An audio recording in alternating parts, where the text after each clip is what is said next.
director and producer, Yorgos Lanthimos.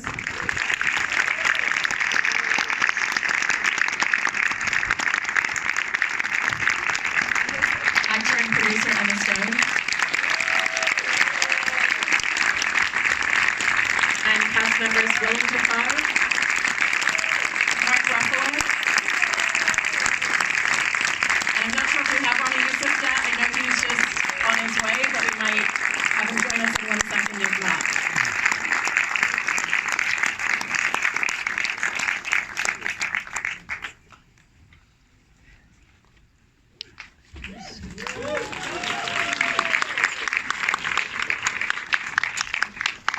So starting with you, Yorgos, I wanted to talk about the lens and the way that you've told this story visually, because you took the source material of the book, which was very much male perspectives on Bella as a character, and really centered the film around her in so many ways. And it's the production design, the costumes, the camera choices you've made for your shot list.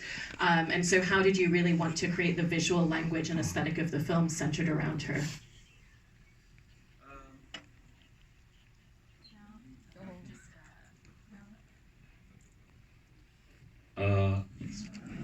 Okay. Well, from the moment I read the novel, I was taken by Bella Baxter, the character. Anyway, so we wanted to create this world basically that was through Bella's eyes. So that to me meant that we have to actually build the world. So we built every city, exteriors, and but it also it sort of tells you as a style, and it should be pushed. And we were sort of seeing how far we could go with that in rehearsal, and I was taking particular advantage of it. Overly so, maybe. And and he started to appear. I was doing a rehearsal for Poor Things. It was so fucking crazy.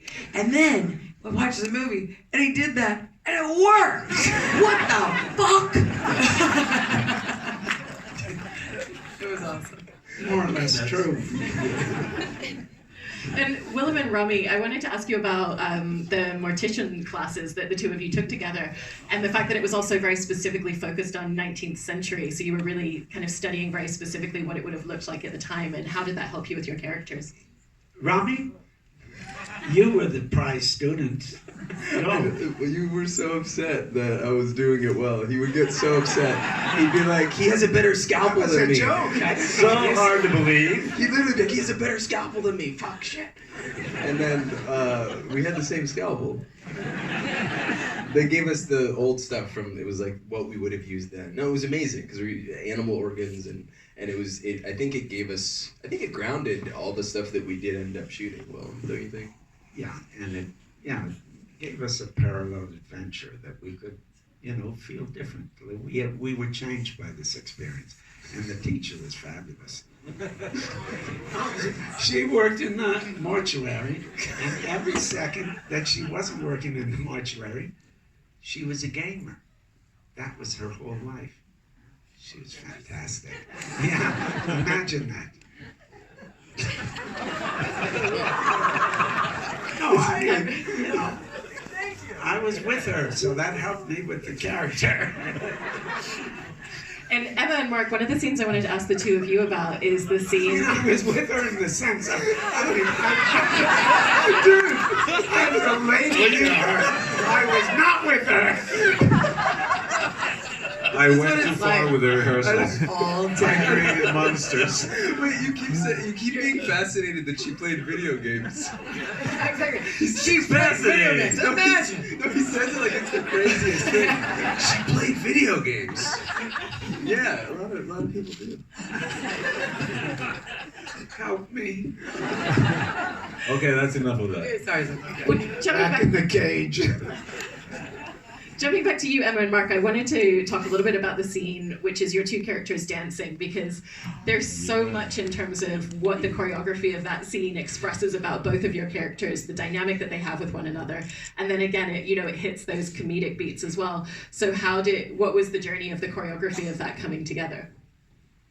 Well, Constanza, our choreographer, had choreographed that scene in The Favorite where Rachel and Joe dance, and so she came in and during the rehearsal, and we worked on this dance. Mark and I worked on this dance with her and a bunch of dancers. Yes. For a long time. We did it Too long. For way too long. And it was great. And then it led into kind of a stunt where I get on the guy's back and then I kick him and fight. So we worked on it a lot. That was probably the most properly rehearsed scene in the entire movie, because our rehearsal process is not literal of what we're going to be doing, in any of these scenes. So it was a lot of fun, and Mark is an excellent dancer. See? I've grown a lot since 13, going on 30.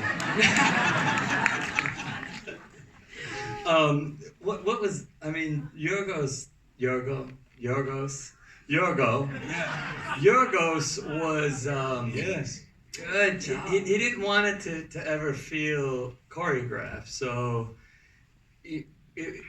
there was a lot of changing of it whenever he felt like it was going to be too pat. He never wanted to lose that kind of performance and what their relationship was and the struggles of their relationship. So that was really what came first. Am I blowing it? That's what came first, and that's what he focused on, and even to the point where we were improvising some of that stuff up until the last moment we were shooting it.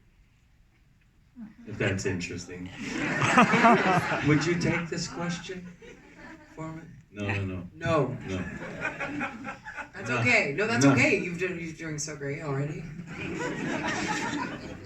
And Yorgos, I also wanted to ask you about the trajectory of Bella's costumes, because it kind of starts at the beginning of the film where it feels very much like she's being dressed by the people around her, and then we get to start to see what her expression on the world is. And so how did you work with your costume designer to really map that out? Well, that was mostly Emma and the costume designer. I mean, they did a lot of fittings, and from early on there was the idea that, there's all these layers in the. It was really helpful and gorgeous. Well, you've all done such a fantastic job in making such an exquisite film, so congratulations on all of that. And thank you so much for sharing all of this. Thank you.